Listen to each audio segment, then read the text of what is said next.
Well, welcome back to Open to Truth, a podcast all about exploring big ideas and discovering truth together. My name's Clint. Hello, I'm Tony. Welcome back. And as you can see, we are in a different arena, a rustic cabin. We've decided to take a couple days as a retreat, kind of get away from the hustle and bustle, unwind, reconfigure. It's been great. It's been good. Yeah, we're out here in the boondocks of Ohio. Yep. Who knows where, Ohio? Somewhere in the mountains. I don't think if we screamed, nobody could hear us. No. Yeah. Rented a secluded cabin. Tony just celebrated his 30th birthday. It's true.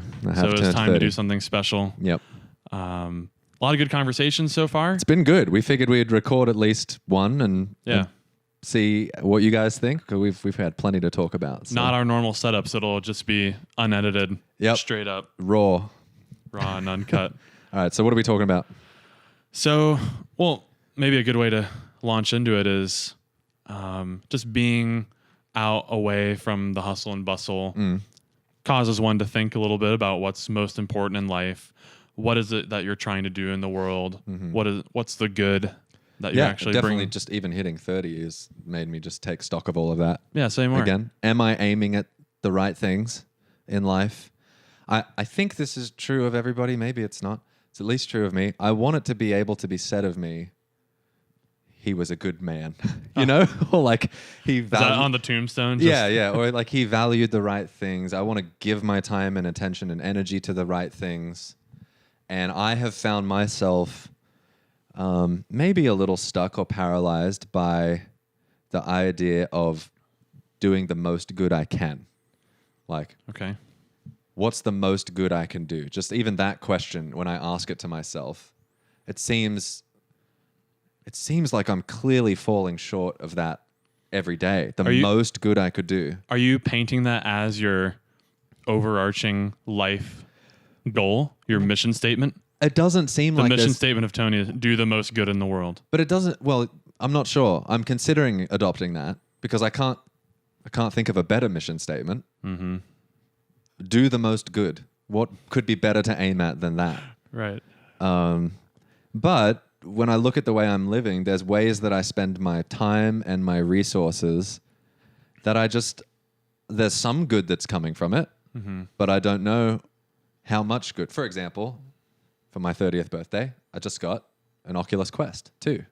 Great little, it's essentially a toy though. Yeah. It's a $300 entertainment system. Virtual reality headset. It's fun. We've been doing it's brilliant. Some games. No, great. Fantastic.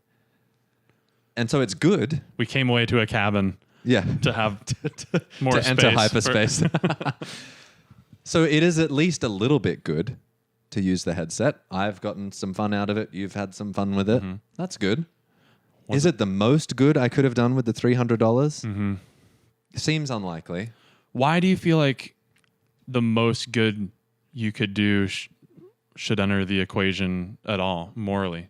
Like what's driving that notion? Why set the bar so high, you mean? Or just anything about, like, why pick that out of the ether of, it could be any... Things to aim at? Yeah. Like I could aim what's the most bad I could do. Respecting all of the rights of people or fulfilling the duties that I have. But you framed it in a certain way.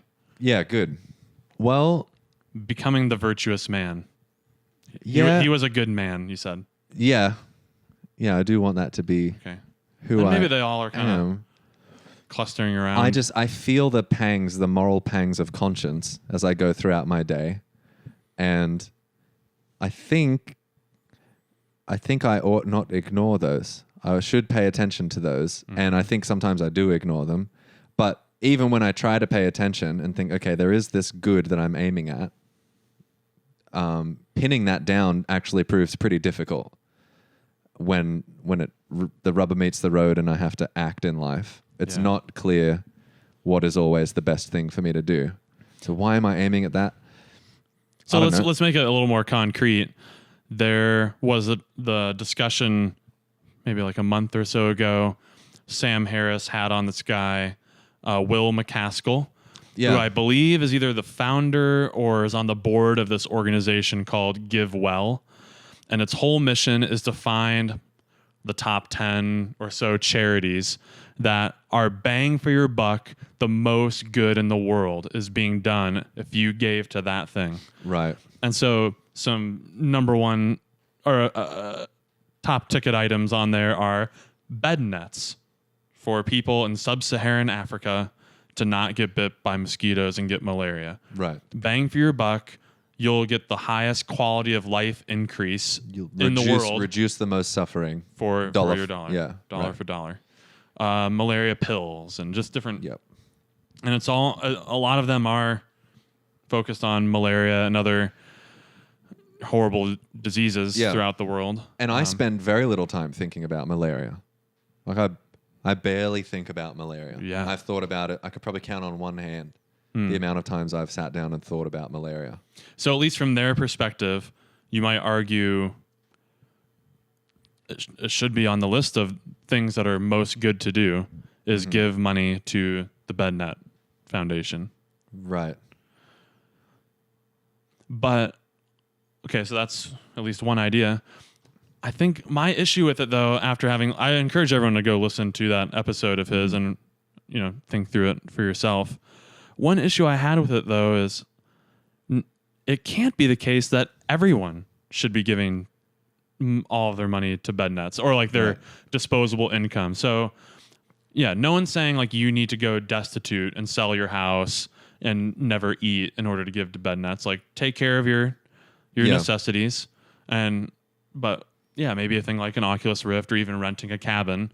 You don't need to do that, and you should instead give it to bed nets. Yeah. Because more human flourishing can happen through that. Yeah. That's the claim, right? Yes. But I think the other part of that claim is that there's this weird problem of distance or proximity. Mm-hmm. Like if there was a kid in my backyard who was getting attacked by mosquitoes and starving or sick or something, like I would feel completely compelled to help that kid. Mm-hmm.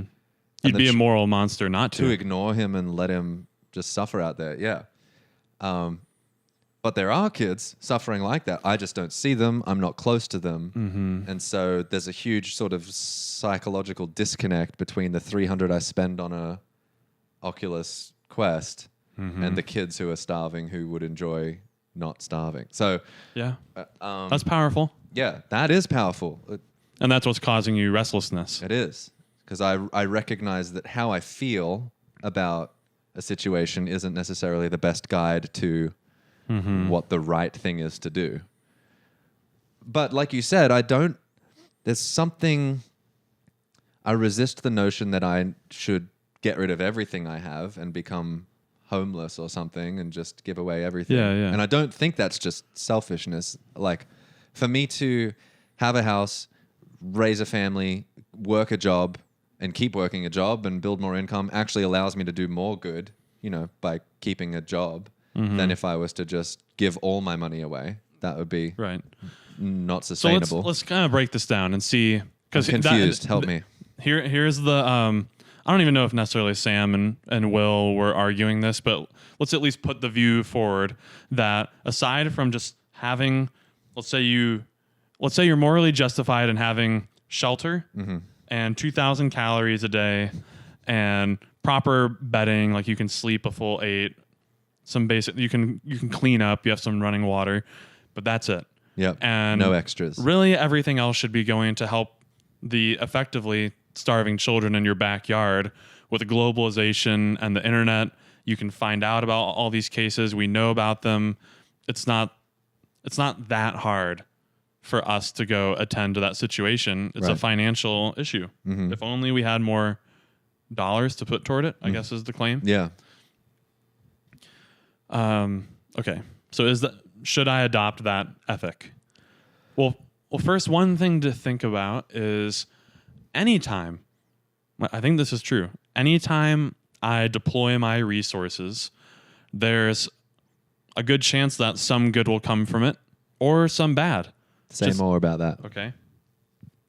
Well, we rented this cabin.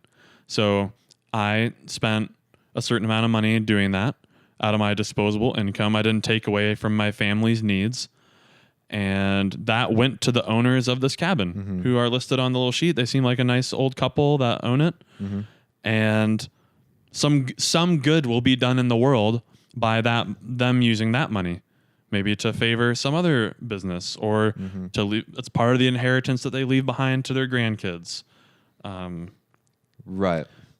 So you haven't just squandered $300. Right. Money represents value in some way, and it's changing hands, and it's really complicated how an economy works, but it's not like I literally lit the cash on fire instead of giving it to the bed nets. Like some good was done in the world. Gave it to someone else. Yeah. Yeah. Or ill. I don't know. I mean, maybe that person used the money to buy a weapon and murder someone. Yeah. We don't know. Who knows? Yeah. But for the most part, it's typically being used in lawful, fine, upstanding ways. Yeah. And so it doesn't have the moral value of zero to have just engaged in a free exchange of goods and resources. But should you feel guilt? Is it the best thing you could do? Should we be aiming at the best? Yeah, man. Is it reasonable to aim at the best? And then how do you figure out what the best is? Because the other piece of this is what you said before a second ago. Sorry, just what you said before. If everybody gave all their money to bed nets, then we got a huge problem. Because there's other needs that to be taken care of in our society here, things that need to be done. There's innovation that needs to happen. And I think the world is a lot better, like the average standard of living is a lot better now worldwide than it was 50 years ago even. And the moment that you adopt the ethic that everyone ought to give to the best thing, which is the bed net, it now is not the best thing to give money to.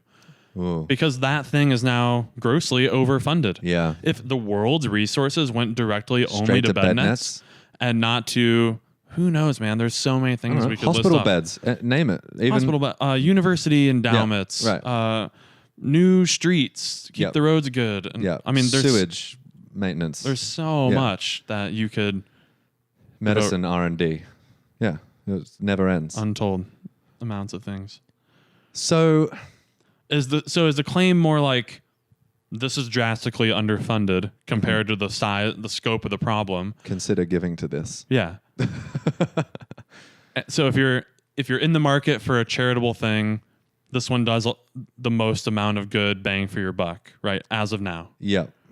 And I'm fine with that. But diminishing returns. More people that give to it. But we can't all do it. Yeah. There's different, how you put it earlier when we were just chatting in the woods, was we have multiple plates spinning as a civilization. Yeah. And not having there be huge diseases like malaria is just one of the plates. Mm-hmm. There's, what do we do if an asteroid is heading toward us? Yeah.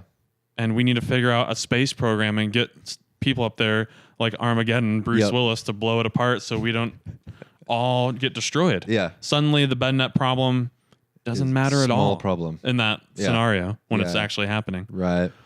And there's a host, like there's so many other things that we're all trying to do. And so I think that just for you personally and for me and for us listeners, that lessens the burden, I think, on you to feel like you have to give to the malaria bed net thing. Yeah. Now, the nugget of truth that is interesting and maybe worth dwelling on is this idea that how much empathy a particular cause provokes in you is not necessarily the best guide for right action, which I think is what's so interesting. The interesting point that they make about this bed net thing is like, that's not exciting. I don't find bed nets to be exciting. Yeah. What's an exciting one? I don't know. Starving children who need food and I'm giving them food or something, or I don't know. Yeah. Giving someone a home who doesn't have a home. That's a little more exciting than that's bed net, something to cover their bed. But I think there are ways that our instinct or intuition with empathy, is not the best guide for us. Or like an example they gave in the episode, which is really interesting. There was a name for it, and it got a lot of national press and from celebrities. It was some contraption to help generate water for the village, Oh. but it was a merry-go-round. So the idea was, as children are playing on the merry-go-round, it is like pumping the water so people don't have to travel all this way and carry stuff on their heads. Yeah. And so like that was a fun, exciting Yeah. idea that someone came up with, and that's fun to give money to. Like, oh man, I can help kids play and they get water for their village. That's awesome. 2 birds. Well, it turns out, I mean, it's one of the big catastrophes of modern giving, in that it was a total failure.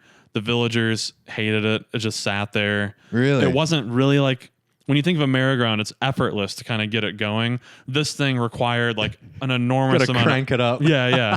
And these poor kids can barely do it. So really, they had like adult men just pushing it all day, and it was a big disaster. Yeah. But that just showcases, again, to your point, empathy can be misleading. Yeah. Or like we've all encountered that situation of someone who happens to be homeless, is on the street corner, and they're asking for money. Mm-hmm. They would like cash. Yes. Anything will help is usually what the sign says. And I disagree with the sign. Right. I don't think giving you a $20 bill is going to do the most good for you. Say more about that. It could harm. Yeah, say Well, more. I just don't know the situation. Like, is this a drug addict or alcoholic that will immediately just go and fuel that thing that put them there in the first place? Right. And it's not good. Right. I've harmed them by You've enabling. enabled. Yeah. So it's just, And you can't know. Even though your heartstring is tugged yes. as you see them standing there in the freezing cold asking for money. But maybe the better thing you can do is, I don't know, sit them down for a meal and talk to them, buy them food, get to know them a bit, hear their story. the really hard work. Point them into resources that will really help. But it makes you feel like a good person to give them a 20 and walk away and be like, I did some charity today. Right. You know? Yep. So, okay, how then, I liked what you said before about that if the bed nets are the best thing you can give to, the moment everybody gives to them, it stops being the best thing. Mm-hmm.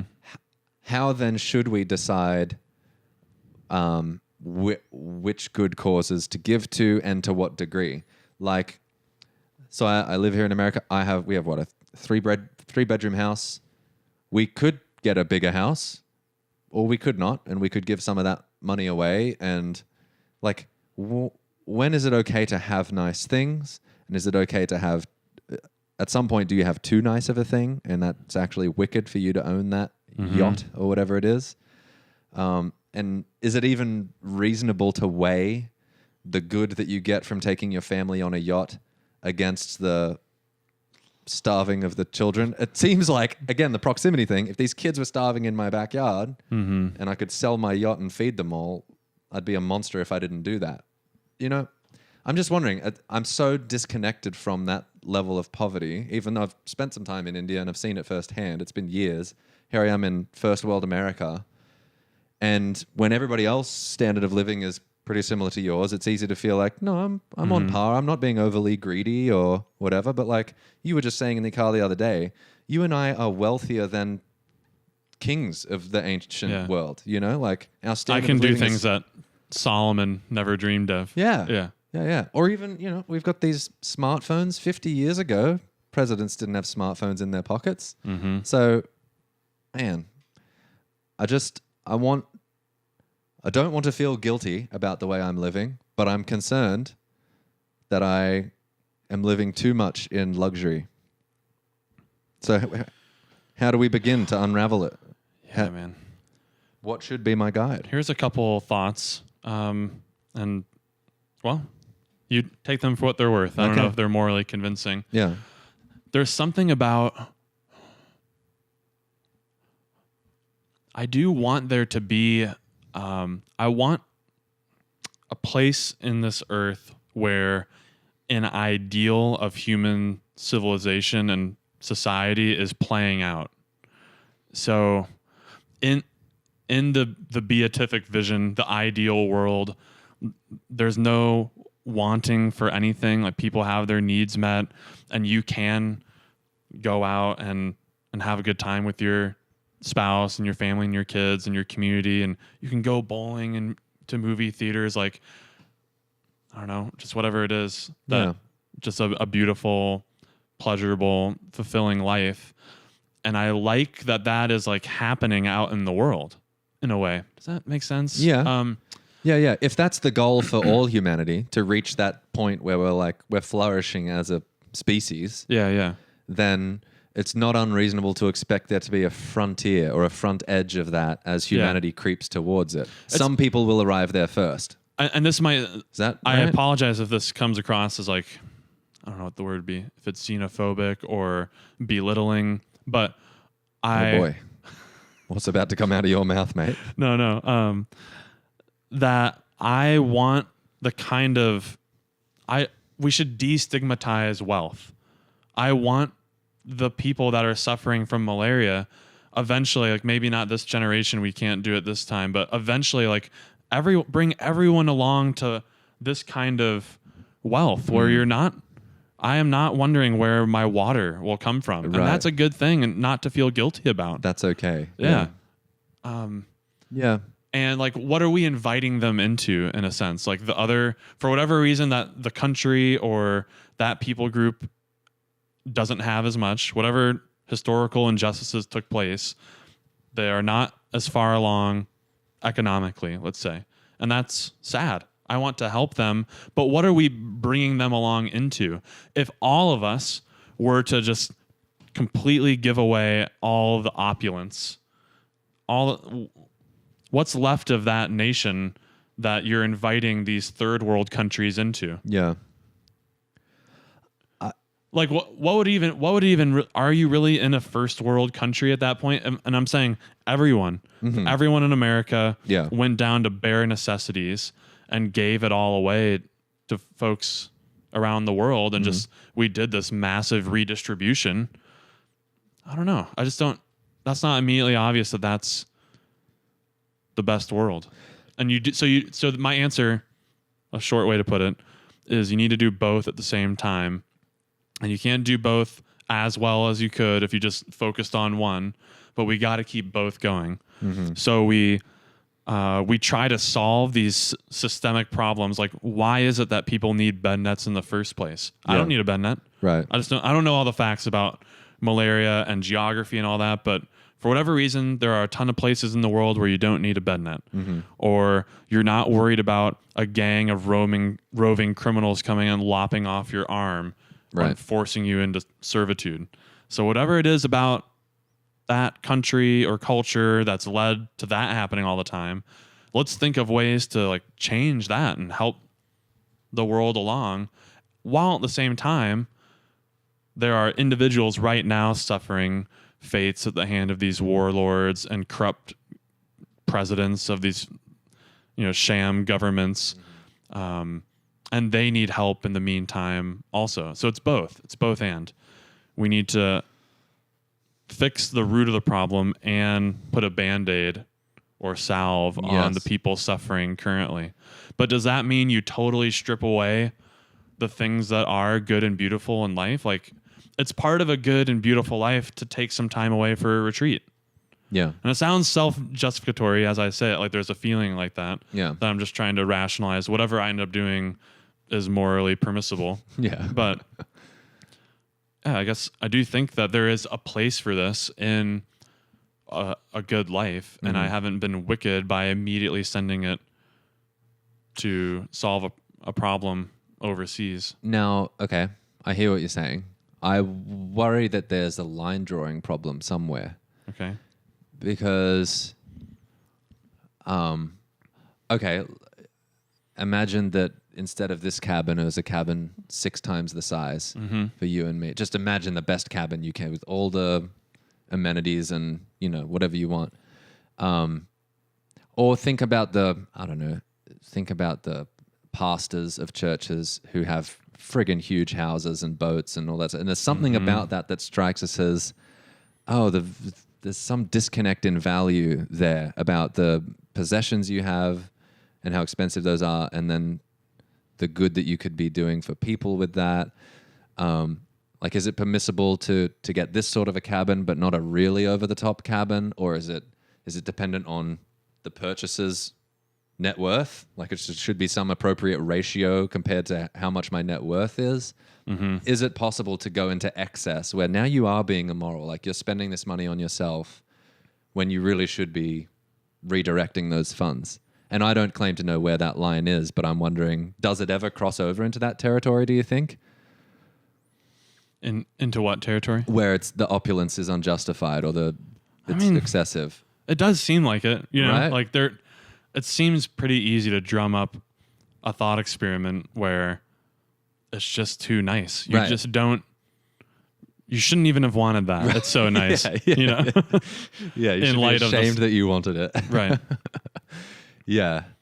It is a line drawing problem. I don't know if I can solve that. I think about apologies if you're watching this and you've got one of these, but like, I don't know. An Apple Watch. Apple Watches are cool. A gold Apple Watch. Like, okay. Gold plated. Do you need it Does to that be... Yeah. exist? Oh, yeah. Do you need it to be gold plated? Oh, it makes me feel fancy. Okay. Well, you know what? There's some kids who are feeling hungry. So maybe instead of you feeling fancy, they could feel satisfied. I don't know, but there's something about that seems over the top. And I don't know that we're going to sit here and come up with like a maxim that's just going to work for everybody. Yeah. Maybe it is the sort of thing where you need to evaluate on your own circumstances, because all of our lives are so, you know, idiosyncratic and unique. We have very unique financial situations. But if I also can't trust my feelings, Yeah. Now, You know? now let me just pick apart real quick the example earlier that I was driving this of the starving child in my backyard. So just in that thought experiment, though, you have to be clear: the brunt of the responsibility lies on your shoulders. Like the kid is in your yard. yeah, You do have this immediate access to it to help the kid. Whereas and I've seen him. Yeah, I've yeah. seen the kid. it is a little bit different. We're in a different situation than that. It's not morally analogous, I don't think. So, Like the responsibility doesn't fall solely on you right, I don't for think these kids over no, there. no, Right. Like that. We need to be careful about the metaphysics of morals, or where do the rights and duties lie. So I get that you might say human beings have a natural right to life, and so if they are unduly being deprived of their life through not being able to access food, that maybe is a claim right against someone else. Okay, but is that someone else does Clinton bear the responsibility of all the claim rights of all the suffering of the world? Right. It doesn't seem so. Instead, it's rather that, I think a more charitable way to put it is that claim right is dispersed over the collective of those, the haves Yes. versus the have-nots. And then it's up to the haves to decide how we're going to solve that problem. And I bear whatever sliver of responsibility that I can help alleviate the suffering. Do you think that that degree of responsibility is proportionate to your degree of wealth? Like to those who have much, much is required, sort of like those who have more should be expected to give more? Do you think? Like the responsibility falls more on Jeff Bezos to solve that problem than it falls on me to solve the problem. Is that true, do you think?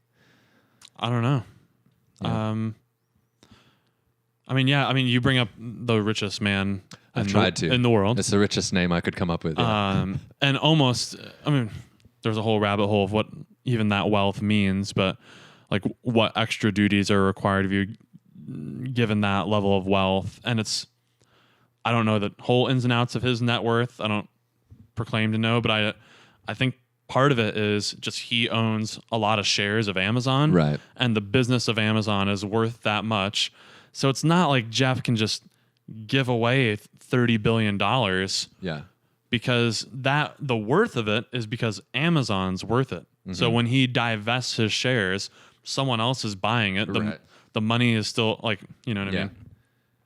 And again, you have to factor in what good Amazon is doing in the world. Yeah. Which seems like some. Yeah. Despite what you might say about their working conditions and whatever else, having goods delivered readily Yeah. seems good as well. So Yeah, man. So I don't know if there's a precise answer to when exactly to give or how much. I don't think it needs to be solely guided by empathy. I think we showed why that can be misguided. yes. So it's not that, nor is it everyone should be giving to the best cause, meaning pound for pound or dollar for dollar. Yep. The best cause because of the different plates spinning. It's not necessarily a flat rate either. I mean, we grew up in Christian circles where 10% gets thrown around a lot, like give away at least, usually I say at least 10% Yeah. of your income. Maybe that's a helpful starting point, but how generous should one be? As generous as one is able to be, maybe? That's a vague answer, you know? Because it seems like we're all able to give a little bit more. It does seem like I could give just a bit more. Mm-hmm. Yeah. Well, I don't know if I've achieved much clarity. So do you feel like, let's just try to help you a little bit more. Well, no, it's dawning on me how complex it is, how unclear it is. So what if you, what about that both and idea? I mean, you select some causes that you detect to be of great importance, some long-term, some short-term. You're helping people in the now. You're supporting causes that are affecting change at a higher level, different levels of analysis of problems. And yeah, I guess maybe the question is, instead of what's the most good you could do, what's the most good you should do? yeah, that's better. I think that's really what I Because I don't know if you should always do the thing that produces the most good units.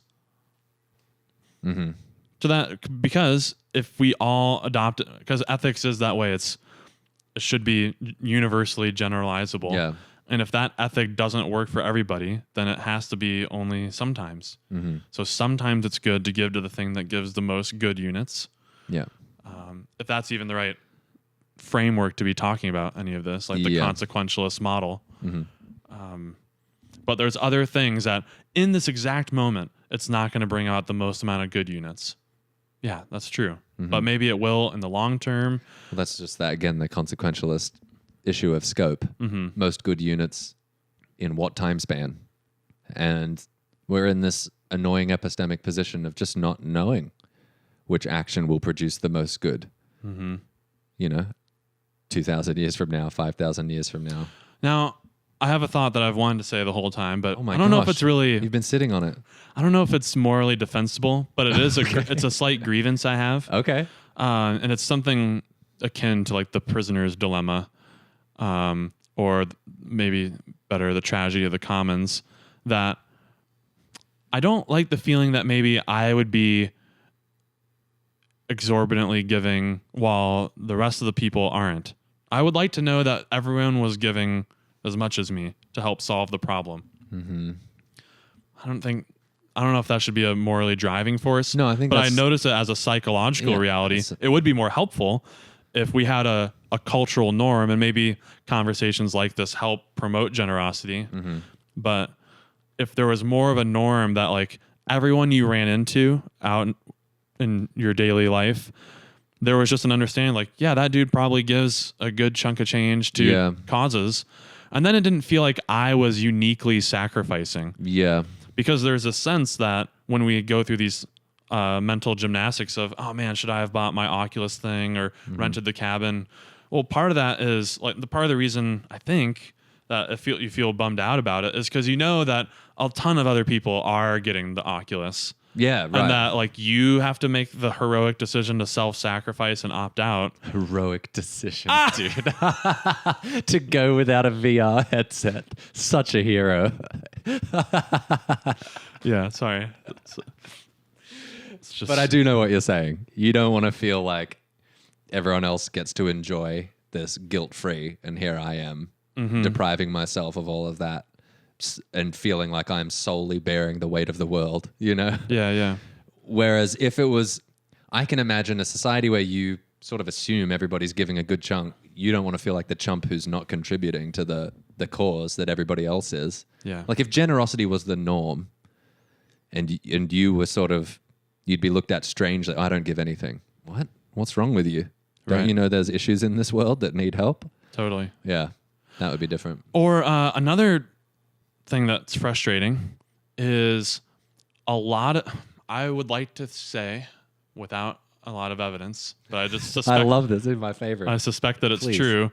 Is that a bunch of the items on the GiveWell website that we mentioned earlier, the top 10 ways, bang for your buck, ways to give, that a lot of those problems are due to other bad actors. There's these corrupt governments out there that aren't providing health care to their people, and they like hoard all the tax money and don't actually provide any public goods for their people. And so, dude, okay, yeah, here's another huge wrinkle is to what extent does foreign aid just perpetuate the problem? If you do have some bozo tyrant, and I think a lot of these little dinky countries have that, and it's sad. Like, I wish it was different. But why would I start to build more hospitals when the UN or UNICEF They're just going to fly come in and in handle that. Yeah. Now, I don't know what the answer is. Again, it might be both and. I don't know if you limit that and kind of crank them a little bit, or you put on some tariffs or something in an indirect economic way to get people, other world leaders, to cooperate with the general project of human flourishing. But part of me feels a little bit bummed out to, like, I work hard for the money that I get, and then it's just going over to this cause that doesn't look like it's really getting any better because some other jackass leader won't provide for their people, and so now it's on me to slapping cover up a Band-Aid on an open wound. Yeah. Yeah. And I get, like, that's the both and thinking. You have to hold both of those in tension. Because somebody is starving. There's an innocent person under the governance of that corrupt leader that really needs the help. So, yeah, we got to help them. But then, like, man, can we try to actually solve this problem instead of dumping all of our money into bed nets? Yeah, yeah. Yeah, it's interesting. And what would that even look like? I'm not about to take up a career in politics, and start affecting political change on the global scale. Is there ways I can give money to help with that? I don't know. You can give to campaigns. See, that feels so vague. Where's that money going? But that seems like it does. See, that one would make me even less emotionally excited. I'd be more excited to give to the bed net. Right? Yep. That's right. What's a man to do?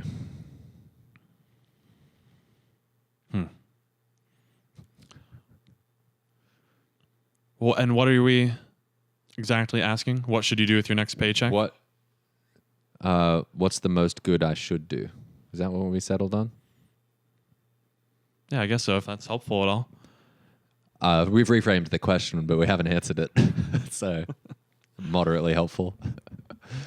And also another, maybe just to add more complexity, is, so we've been talking a lot about consequentialist ethic and goods versus bads and maximizing good. But then maybe there's this other way of thinking, which is more like duty or rights based. And you've made choices in the past that now generate responsibilities that you have now. So you need to be, and maybe not choices, some were just given to you. It seems like you have a duty to be a good brother, a good son, a good husband, a good dad to future kids, and or a good neighbor to people in your community. And so now you're also having to play with those in comparison to my duty to help my neighbor across the ocean. And here are all these competing things, and it's not obvious necessarily that the duty to aid the neighbor across the seas automatically trumps these other ones because the situation's more dire. And in fact, because of the distance, and maybe that you only share a sliver of the responsibility, we all have that collectively. No one else in Medina, Ohio bears more or less responsibility for the person in Rwanda than you. Right. But you uniquely have this responsibility to those neighbors around you and to the people in your household. Yeah. And so what does it mean for me to be a good father? I mean, right. I could spend, instead of the Oculus thing, I could go and get a $300 art easel for my daughter to learn how to be a good artist. Yeah. And that could produce a lot of good in the world. Who knows? Yeah. On that metric of the goods. Yep. I'm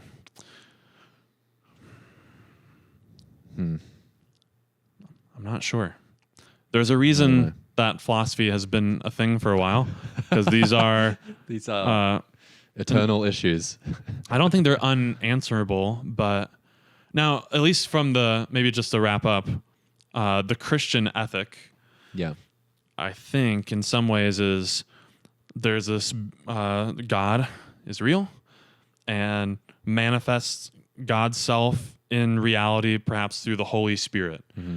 And the Holy Spirit can commune with my conscience and ping it in some way to let me know things that I ought to be doing. Mm-hmm. I felt like I had this happen the other day. I was in Speedway.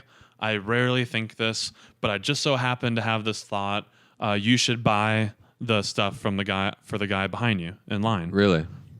Now, I disobeyed. I didn't do it.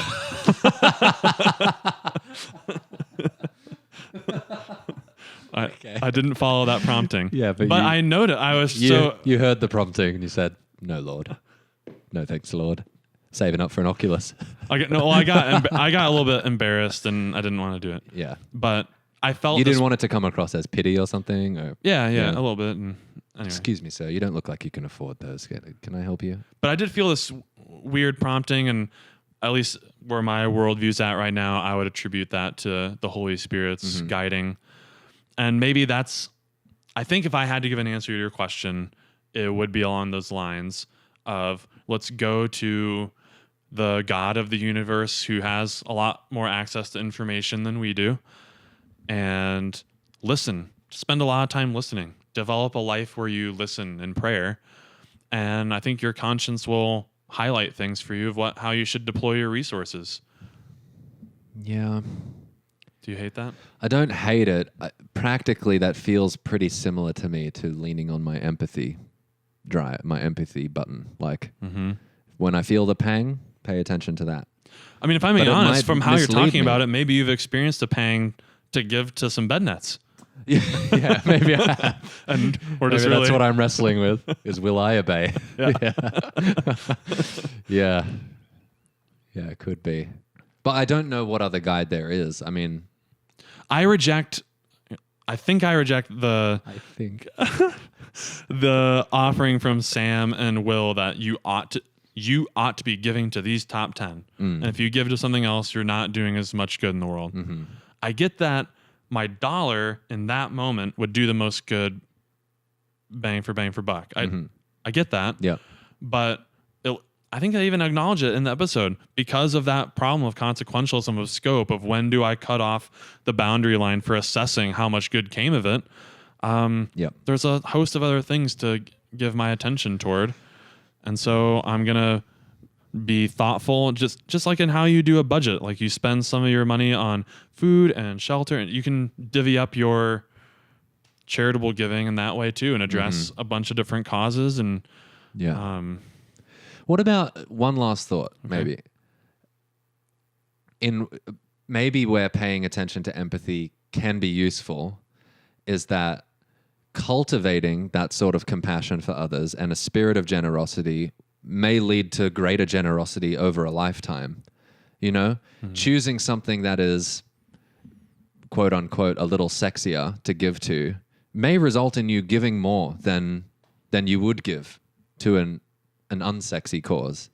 And I get that there's this you should give to some unsexy causes, but in terms of what I actually would do as a human that is dealing with emotions and often acting a lot from my emotions, maybe it's not such a bad thing to cultivate empathy or allow it. Like, I don't think the answer is just ignore empathy completely because it can't be trusted. There's some nugget of a draw to do good in me, Well, so something my dad has done for a while, I think this is true. I remember him saying this, that each year he and my stepmom sit down and look at a way like, how can we stretch ourselves to be more generous? So each year on year, they're giving a higher percentage of their income. And so I would say, like, to you struggling with this right now, or a listener, this is just like a starting place for conversation, maybe, for what to give generously to. I don't think we need to walk out here feeling like the guilt of the world and the world's suffering. Find a place, like, even if you are a consequentialist and you're giving nothing, start today. Give a little bit of something. And then that next year, figure out, is there a way I can give a little bit more? Could I increase that? Yeah. And just, that's a good posture to have, I think. Yeah. It's not a bad posture to have. Yeah. Yeah. So are you doing the absolute most good you can do? Well, honestly, I think that's an unknowable thing, and thus a bad life ethic. So I reject it. And now we're in the gray area of what consequences ensue from what actions. And I'm going to give to causes that align with my worldview and make sense and produce good in the world. And I guess I'm playing roulette with how much good comes from it. Right. But I have a reasonable suspicion that a good deal will. Yeah.